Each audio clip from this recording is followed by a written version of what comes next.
معروف ادیب، کالم نگار اور تجزیہ کار عطاءاللہ قاسمی نے کہا ہے کہ عمران خان جو بھی ہے اور جیسے بھی ہیں، بہرحال پاکستانیوں کی ایک بڑی تعداد انہیں اسی طرح پسند کرتی ہے جیسے وہ مولا جٹ کو پسند کیا کرتی تھی۔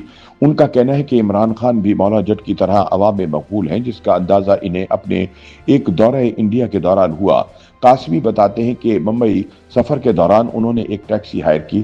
ڈرائیور کو پتہ چلا کہ میں پاکستان سے ہوں، تو مجھے منزل مقصود پہنچانے تک وہ مقبول پنجابی فلم مولا جٹ کے ڈائلاگ دہراتا رہا۔ روزنامہ جنگ کے لیے اپنے کالم میں عطاءاللہ قاسمی کہتے ہیں کہ میں عمران خان کے بارے میں بہت عرصے سے لکھنا چاہتا تھا، لیکن پھر بار بار یہ سوچ کر رک جاتا تھا کہ تھے عمران خان، کہ تھے عطاءاللہ قاسمی۔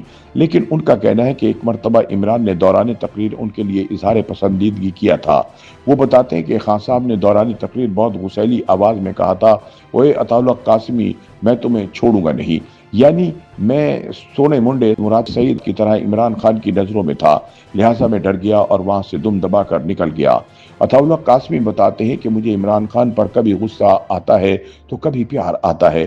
اصل میں یہ دونوں پیار کی نشانیاں ہیں۔ آپ کسی بھی ماہر نفسیات سے پوچھ لیں، آپ تو پوچھیں گے یا نہیں، البتہ ماہر نفسیات کو چاہیے کہ وہ ایک بورڈ بٹھائیں اور عمران خان کی زندگی کے تمام پیچ و خم پر غور کریں اور پھر قوم کو اپنی ہی ریسرچ کی روشنی میں بتائیں کہ آپ کا محبوب لیڈر آپ ہی کے نہیں۔ ماہر نفسیات کے لیے بھی ایک عمدہ اسٹڈی کیس ہے۔ میں نے عمران خان کو صرف ایک بار دیکھا تھا، جب وہ اپنے دوسرے دوستوں کے ساتھ میری طرف سے دی گئی ہاؤس وارمنگ پارٹی میں آئے تھے۔ میں نے باہر نکل کر ان کا استقبال کیا۔ وہ ڈی ایچ اے کی ایک سوسائٹی تھی۔ عمران خان نے ارد گرد نظر دوڑائی اور کہا، بہت خوبصورت علاقہ ہے۔ وہ اندر تشریف لائے اور کافی دیر بیٹھے رہے۔ اس پر میں نے ان کا شکریہ ادا کیا، مگر میں نے محسوس کیا کہ شکریہ کا حق ادا نہیں ہوا۔ اس کے بعد میرا بنی گالہ اور زمان پارک سے کبھی گزر نہیں ہوا۔ میں بہت دیر سے کوشش کر رہا ہوں کہ اور کچھ نہیں تو جیل میں ہی ان کی زیارت ہو جائے اور میں ان کا شکریہ ادا کر سکوں، مگر ظالم سماج ملنے نہیں دیتا۔ قاسمی کہتے ہیں کہ میں ابھی ایک سچی بات کہنے لگا ہوں جو بہت سے لوگوں کو پسند نہیں آئے گی۔ وہ یہ کہ عمران خان دل کے برے نہیں ہیں، مگر وہ جو کچھ کرتے ہیں اضطراری طور پر کرتے ہیں۔ کسی زمانے میں انہوں نے نواز شریف کی اتنی تعریف کی جتنی وہ قمر جاوید باجوہ کی کیا کرتے تھے۔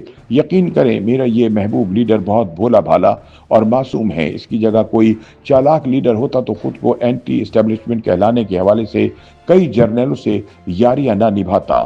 جنرل قمر جاوید باجوہ کو تو انہوں نے یہ کہہ کر اپنے باپ کا درجہ دے دیا کہ آرمی چیف قوم کا باپ ہوتا ہے۔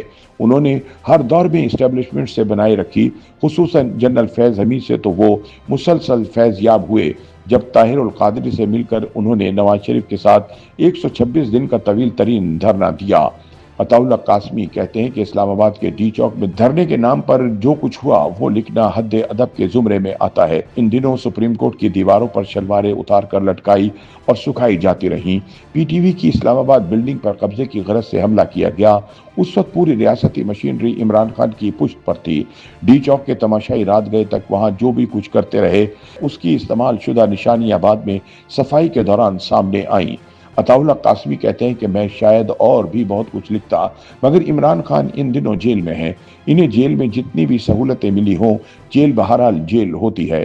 جیل میں وہ پارٹی لیڈروں سے ملتے اور انہیں ہدایات بھی دیتے ہیں، مگر ان میں سے کچھ پارٹی لیڈر بے ہدایتیں ہیں۔ کچھ عرصے سے خان کی ملاقاتیں نہ ہونے کے برابر رہ گئی ہیں، مگر بچے کو زیادہ سے زیادہ ایف اے تک رہنمائی کی ضرورت ہوتی ہے۔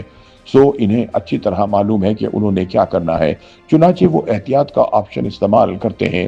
سچی بات پوچھیں، اگر بے بس لیڈروں کی کوئی سننے والا ہوتا تو بھی کافی ہل جل ہو سکتی تھی، مگر ان کی کوئی سنتا نہیں اور یہ خدا کا شکر ادا کرتے ہیں کہ ان کی کوئی سنتا نہیں۔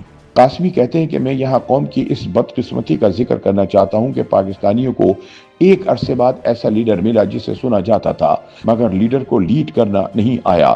اس کے باوجود کروڑوں لوگوں نے انہیں خوش آمدید کہا، مگر انہیں جو رستہ دکھایا گیا وہ صرف توڑ پھوڑ کا تھا۔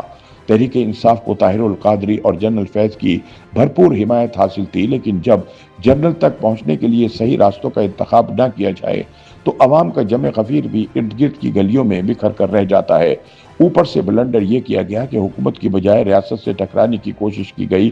ان فوجی شہیدوں کے مجسمے توڑے گئے جنہوں نے ملک کی دفاع کے لیے جانیں قربان کی تھیں۔ عمران کو اندرون خانہ صرف